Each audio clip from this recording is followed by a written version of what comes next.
হরিয়ানা থেকে কলকাতা যাওয়ার পথে উধাও 1,20,00,000 টাকার পোশাক বোঝাই কন্টেনার। কাকসা থানার জালে ধরা পড়ল ছিনতাই চক্র।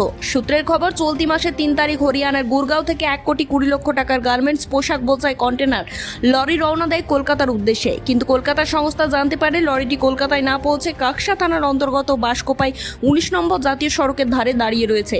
কলকাতা সংস্থার সাথে সাথে কাকসা থানায় অভিযোগ জানায়। তৎপর হয় কাকসা থানার পুলিশ। তদন্তে উঠে আসে গাড়ির চালক ঝাড়খণ্ডের বাসিন্দা। দেরি না করে ঝাড়খণ্ডে পৌঁছে যায় কাকসা থানার বিশেষ টিম। ঠিক প্রাইভেট লিমিটেড গুড়গাঁও থেকে আমার ট্রাক 9933 ট্রাক কন্টেনার, বড় কন্টেনার লোডিং করে এসছে কলকাতা। আসার সময় আমার ড্রাইভার ঝাড়খণ্ডে বরকট্টা থানা এলাকায় অন্য কেউ ড্রাইভারকে দিয়েছে আর বাড়িতে থেকেছে। সেই ড্রাইভার এক নম্বর ফ্রড।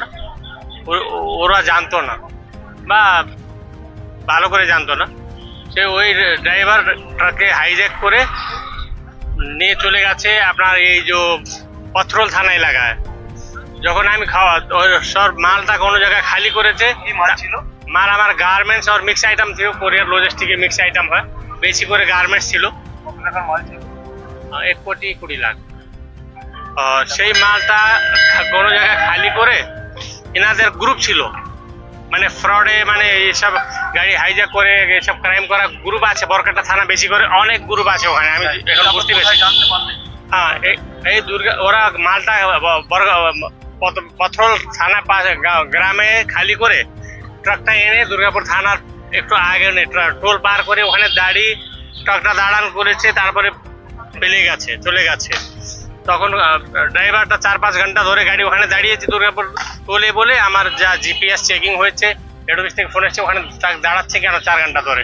তখনই অন্য ড্রাইভারকে পাঠিয়ে দেখলাম, দুপুরবেলা জানতে পারলাম ওখানে ট্রাকের ভিতরে মাল নেই, শুধু ট্রাক খালি আছে। তারপরে সার্চিং হচ্ছে, বিশেষ করে এই কাংসা থানা দুর্গাপুর টিম আর সুদীপ বাবুকে অনেক অনেক ধন্যবাদ জানাচ্ছি। উনি এত ভালো করে ডিপলি আমার সার্চিং করেছেন। অনেকবার পুরো ঝাড়খণ্ডে বারবার করে 3-4 বার করে যেতে হয়েছে।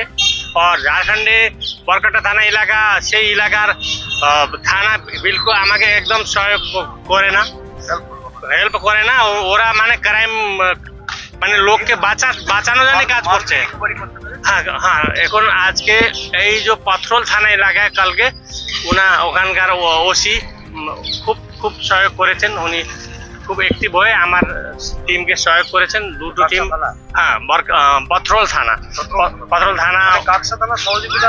হ্যাঁ, কাকসা থানা মেইন রোল উনি খুব ভালো করে, খুব চেষ্টা করে করেছেন। আমি 20 দিন ধরে এই কাজে ছিলাম। এটা কবে হয়েছে ঘটনাটা? 31 তারিখে রাত্রিবেলা এরা ঘটনা করে 1 তারিখ সকালে দুর্গাপুর টোলে পাশে গাড়ি ছেড়ে চলে গেছে ড্রাইভারটা। গোডাউন থেকে পুরো 1,20,00,000 টাকার গার্মেন্টস উদ্ধার করেছে পুলিশ। কলকাতা সংস্থা কাকসা থানার দ্রুত পদক্ষেপ ও পেশাদারিত্বকে সাধুবাদ জানিয়েছে। ছিনতাই চক্রের বাকি সদস্যদের খোঁজে তদন্ত জারি রয়েছে। এরপর নজর রাখুন আপনাদের পরবর্তী খবরের দিকে।